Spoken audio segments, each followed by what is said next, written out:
Hello my beautiful bays, welcome back to my channel. My name is Kennen Navarro, and if you're new here, welcome. And if you have been here before, welcome back. I asked you on Instagram maybe a week ago, what are your assumptions about me? And y'all answered, and I said I will answer in a video, so here it is! It is me answering it in a video. So I guess without further ado, let's get to it! Alright, let me just pull out my handy dandy phone here. Okay, first assumption. You are so gender fluid and I love it. Am I gender fluid? I'm not really sure. I don't know. I never thought about it, but I do not get mad when people use she or female pronouns when they are addressing me. It doesn't bother me. Also, I embrace femininity from all spectrums, and I think it's beautiful. I guess if that quantifies as gender fluid, then I am. But I'm not in a gender fluid sense the same way as like, say, Miles J is, or I don't know, Ari Fitz is, or Alok, you know. If you don't follow Alok, by the way, you should. Next assumption, that you are gonna go shopping with me next time I'm in town. Yes, Cody, we're gonna go shopping next time you're in town because we're gonna pick the most sickening outfits. Sweet yet aggressive in dominance, grounded yet free spirit who doesn't like to be tethered. Is that me? I mean, kinda.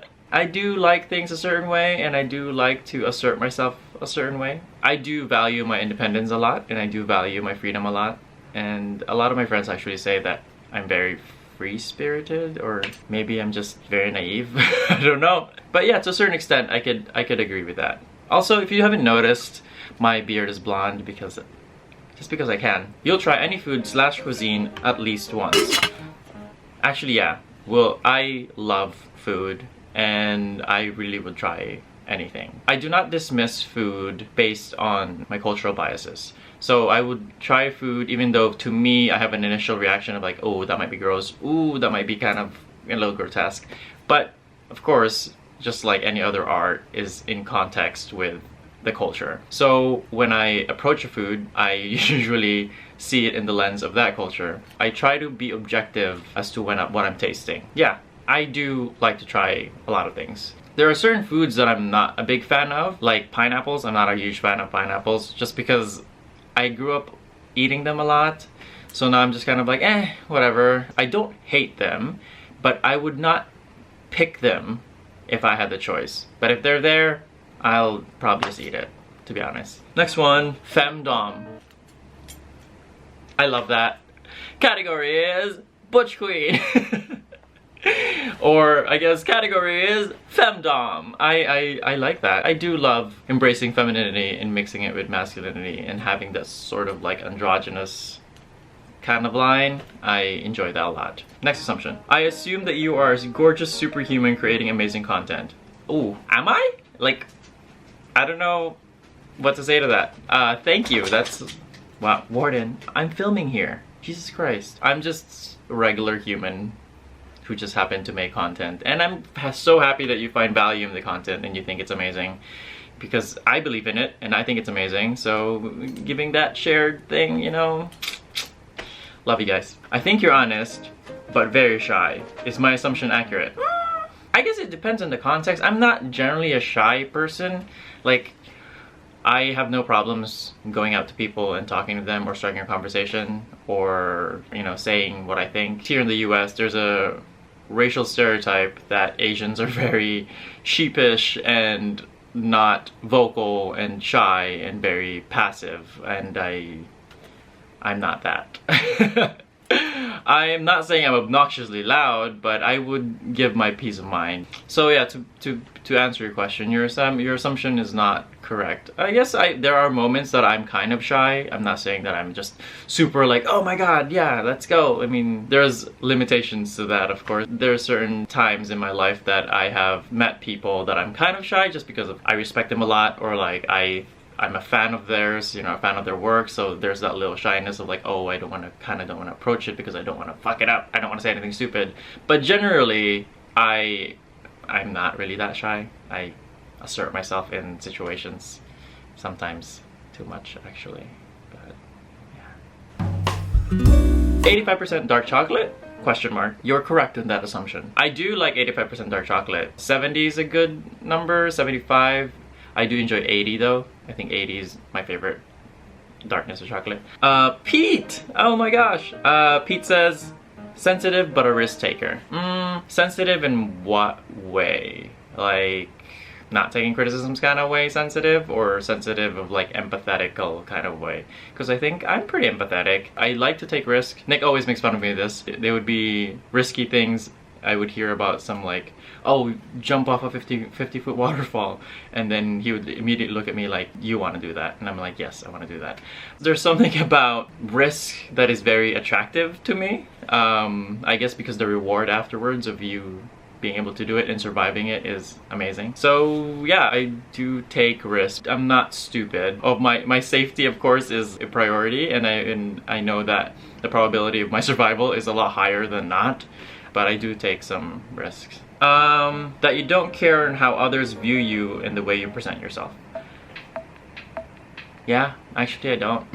I mean, I'm not saying that it's always been like that. There was a point in time that I was kind of insecure of my body and insecure about like a bunch of things, especially in my teen years, that I'm like always thinking of what others thought of me, especially growing up in the family that I grew up in, where everyone is so critical. But in regards to like what I wear, in regards to, you know, how I talk and stuff, I honestly don't give a shit what people think. I'm not saying I'm insensitive to what I'm saying. I will, of course, be tactful, but certain side eyes, I generally could give 0 fucks. Next assumption. You advocate for infant circumcision even though it violates children's rights. Ooh, that's a big assumption, girl. I don't advocate for children's circumcision at all. Growing up in the Philippines, circumcision was a big thing. If you're not circumcised, you get ostracized. Kids make fun of you. If you're a grown man and you have not circumcised, you're perceived as less than, or you're not completely a man, which is really stupid. 1, it is a natural thing. 2, the unnatural thing would be cutting that foreskin. And 3, you actually have more pleasure in sex, because the nerve endings are not dead and they're preserved. However, pluses for circumcision when it comes to like STDs, transmission of HIV, your risks are a lot lower apparently if you're circumcised versus uncircumcised. However, there are condoms, and if you know how to clean your penis, hygiene shouldn't be an issue. You know, just saying. If a child is born, don't decide whether they should be circumcised immediately. Leave that pee-pee alone, okay? Let him decide whether he wants it cut later. Now, for female circumcision, I think that's just horrid. Completely different. When they're circumcised women, I think there's 3 kinds of circumcision for women. It's like, and it's the equivalent of cutting off the entire head of the male penis. The woman can suffer a lot. That sexually have complications, I guess, and also suffer through like childbirth and etc, etc. It's just, there's so many horrendous things that is attached to it. I don't know why they were like, oh, this is a good idea, let's do this. And like male circumcision, there's certain benefits to it. Female circumcision does not have any benefits to it. Anyways, I am ranting about circumcision, but to answer your question, I do not support circumcision, or at least infant circumcision. I think the person should decide when they can, if they want it done or not. Next assumption, you're uncut. I'm Filipino, and of course, as I spoke to the previous assumption, I lived in a society where circumcision was a must, and it was like, you know, you get treated less than. So I actually didn't get circumcised till I was 13. They couldn't circumcise me when I was younger because I was too light. I was underweight, so they were like, if you circumcise your child, he would probably die. So they waited until I was like 13, and they were like, oh, there we go, you're a man now. Snip snip. Even though I wasn't really a man, I was still a preteen. That was that. So I want my foreskin back. Next assumption, you're creative and wise. I like how open you are in trying different styles. Am I? I like how I'm immediately questioning all your assumptions. I mean, I would like to think that I'm wise in some aspects of my life, because I know if you're not in certain aspects of your life, then you probably should acquire more experiences of those. But I mean, to some aspects of my life, yeah, I'm I think I had it pat down, and there's some aspects of my life that I'm like, girl, you need to learn. But creativity wise, my style and everything, I view fashion as an expression of like art, so my fashion always shifts from one thing to another. Depends on how I feel. Assumption that your family and close friends are number one in your life. Well, the number one in my life is me, just saying, and everyone else comes after.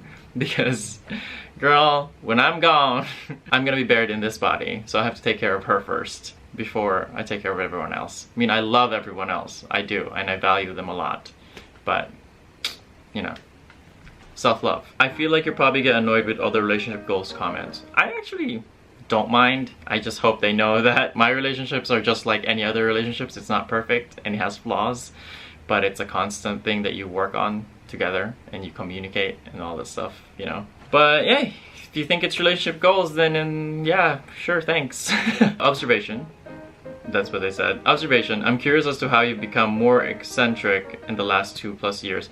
I always thought of fashion as an art, but I was always too scared to venture out of that comfort zone. But having a lot of queer friends really opens you up to the plethora of, you know, fashion, or the plethora of expressing yourself. So I guess through the influences of my friends and of course the community, I just started to venture in to be like, you know what, let's play with this. This is now, you know, I took it as a form of like, I can express myself through this art form. And I'm always eccentric when it comes to other forms of art, like whether I'm painting or drawing or making food, it's always very eccentric. It's just likely that it translates to fashion for me. Nick gets jealous when you post a lot of revealing pictures. No, Nick doesn't get jealous when I post a lot of revealing pictures, nor do I get jealous at all when it comes to him posting revealing pictures. I think jealousy is just not a great emotion to have. I think possessiveness has a lot of underpinnings to insecurity and self-worth and all that stuff. I'm not saying that you can't get jealous. I'm saying that if you do get jealous, I think it's important to understand where that emotion is coming from and what the underpinnings of that emotion is, and it's important that you communicate with your partner and talk about it, you know, flesh it out. What else? You're sometimes a little shady to Nick, but you're really sweet to him and hand feed him food. I don't hand feed him food, but I do love cooking for him. You want Nick to cut his hair. I actually don't care.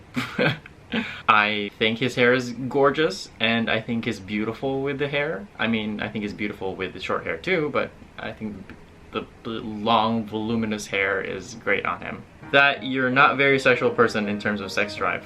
I don't know, I think I have a normal sex drive. I think I have a healthy sex drive. I do enjoy sex. Sex is great. It's the only art form aside from food that you use all your senses. Next, assumption. Wow, you guys really have assumptions about penises. Your dick's big. I don't know, Mish. You tell me. I mean, you've seen it, so you tell me. Assumption, I assume that you will be releasing your own nudes any day now.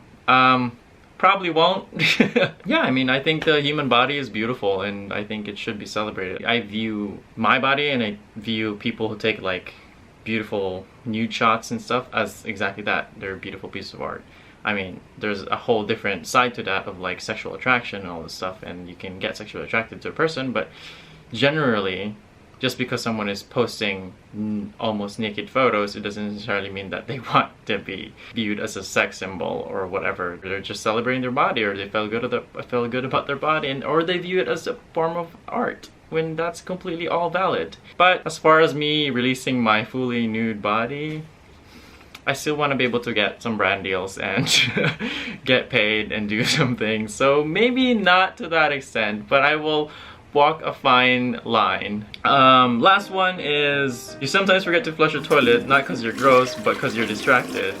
I mean, it has definitely happened in my life. You know, you take a shower and then you realize right after you walk out of the shower, like, oh shit, didn't do that. If you're a person saying like, oh, it's completely never happened to me, you're a liar. You're a complete liar. This happened to all of us. Anyways, that's it for the assumption video. Thank you so much, guys, for all the questions, or thank you so much for all the assumptions, I guess, not questions. Oops, dropped my phone. You know, to everyone on Instagram who asked or gave me their assumption, thank you so much. If you don't follow me on Instagram, like, why are we even friends? Why are we doing this? Like, come on. Love me. My links to my Instagram is down below. Thank you so much for all my patrons. I love you guys. Y'all are amazing, and especially to these Patreons, y'all are amazing. And if you want to be a Patreon and support this channel, go ahead and click the link down below. We can have a little exclusive Instagram story back and forth messaging, to you get like a video early, to you get like things that I'm working on in Patreon. Oh, and if you haven't checked out my vlogs, by the way, they're and a whole playlist. I'll probably link it here. This is all the vlogs that I when I was in the Philippines, and I'm actually slowly catching up to it. I'm now in the time that I worked in Toyo. It's really amazing to edit it because I feel like I'm reliving the experience, and I miss everyone so much. So you know, go check that out. We'll be uploading more vlogs as well throughout the month, and yeah, that's it. As per usual, I will see you all in the next video. Alright, bye!